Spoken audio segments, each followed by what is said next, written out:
Bonjour.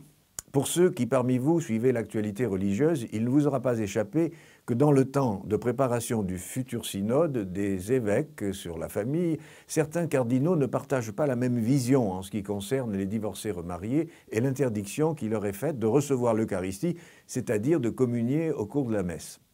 Je ne sais pas si vous avez remarqué que de nombreux parallélismes sont possibles entre le déroulement d'un cours à l'école et la liturgie de la messe. Quand le professeur entre dans la classe, les élèves se lèvent. C'est également le cas des fidèles quand le prêtre monte à l'autel. Le professeur salue les élèves en disant bonjour et le prêtre en disant « Le Seigneur soit avec vous ». On ouvre ensuite le manuel scolaire ici et la Bible là.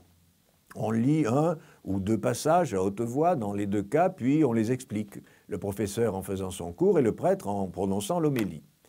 Puis dans certaines écoles vient le moment de la distribution des bons points.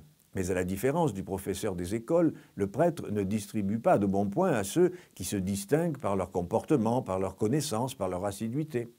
À la messe, le prêtre distribue l'Eucharistie, la communion. Faut-il préciser qu'elle n'est pas une sorte de bon point, de récompense, de médaille pour fidèles exemplaires?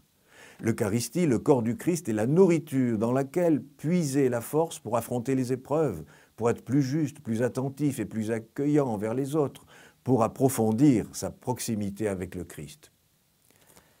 Le pape ne nous dit-il pas « Je vois avec clarté que la chose dont a le plus besoin l'Église aujourd'hui, c'est la capacité de soigner les blessures et de réchauffer le cœur des fidèles, la proximité, la convivialité. Je vois l'Église comme un hôpital de campagne après une bataille. Il est inutile de demander à un blessé grave s'il a du cholestérol ou si son taux de sucre est très haut. » Et le pape ajoute « Je préfère une Église accidentée, blessée et sale pour être sortie par les chemins, plutôt qu'une Église malade de la fermeture et du confort de s'accrocher à ses propres sécurités. » Alors à l'heure où va s'ouvrir en octobre prochain le synode sur la famille, un synode étant une réunion d'évêques autour du pape, mais aussi de laïcs, hommes et femmes, les opinions des cardinaux divergent sur l'accès au sacrement des divorcés remariés. Qu'ils n'oublient pas que l'Eucharistie n'est pas une pièce de musée que l'on peut admirer, mais que l'on ne doit surtout pas toucher. Si la démarche est sincère, la volonté présente, le besoin réel, alors permettons aux divorcés remariés de recevoir celui qui sauve, qui se donne et qui aime. Que se passe-t-il avec un homme et une femme mariés à l'Église et qui, au bout d'1, 2, 3, 4 ans de mariage, se rendent compte que leur engagement était une erreur? Ils se séparent, construisent une vie avec une autre personne en lui restant fidèles 10, 20, 30 ans.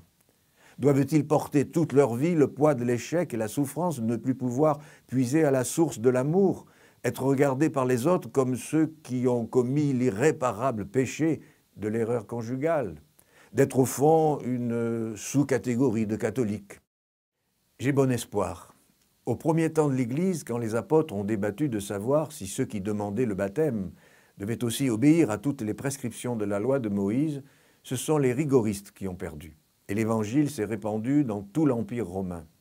Au XVIIe siècle, quand les jansénistes exigeaient une totale conversion pour recevoir l'absolution du prêtre et l'Eucharistie, les jésuites répliquèrent que Jésus lui-même avait dit qu'il était venu non pour les bien portants, mais pour les malades. Et le jansénisme fut abandonné car trop éloigné de l'esprit de l'Évangile, alors même qu'il s'en réclamait. Notre pape est jésuite. Depuis 1 an, il prêche une attitude de miséricorde. Dans l'avion qui le ramenait des JMJ en juillet dernier, il a évoqué l'exemple des chrétiens orthodoxes qui donnent une seconde possibilité de mariage.